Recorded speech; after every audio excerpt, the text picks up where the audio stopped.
Parks and Recreation Season 1 struggled to gain its footing, but the second season succeeded by abandoning the original tone.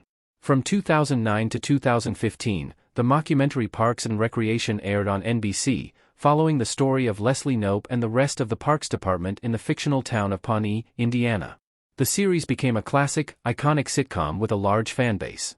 Between Parks and Recreation's amazing quotes, vivid characters, and upbeat mood, it's no surprise that viewers flocked to this show. The series became so beloved that it won the Television Critics Association Award for Outstanding Achievement in Comedy in 2013.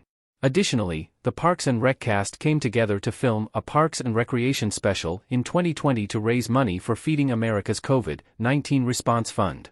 Despite the show's overall success, not every season was as good as the others. Parks and Recreation Season 7 was seen as a decrease in quality after the previous ones. However, the worst season will always be the first. Parks and Recreation Season 1 is the show's weakest outing, and there's an obvious reason. Leslie Knope, played by Amy Poehler by the Pit in Parks and Recreation Season 1. Parks and Recreation Season 1 was by far the show's weakest season.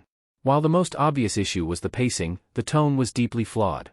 The first season tried to elicit secondhand embarrassment by leaning into YouTube cringe culture common in the late aughts. As such, the show made fun of the characters rather than appreciating their unique strengths and weaknesses. Because the personalities had such a wide range, Parks and Recreation isolated any viewers who may relate to the characters. It was also hard to emotionally invest in characters that the show says to dislike. Additionally, the repeated criticism of Leslie Knope in Parks and Recreation Season 1 caused problems. Even though Parks and Rec was undoubtedly an ensemble show, Leslie was the driving force for the plot, making her the unofficial main character. While bureaucratic incompetence is generally funny, the series needed viewers to want Leslie to succeed, otherwise, the plot appears flimsy. The constant criticism made it difficult to root for her dream of building a park. Overall, the way Parks and Recreation Season 1 treated the characters comes across as mean, and consequently, the season was boring to watch. Why Parks and Recreation Season 2's tonal change saved the workplace sitcom. If Parks and Recreation kept Season 1's tone, it probably would have failed to become a classic.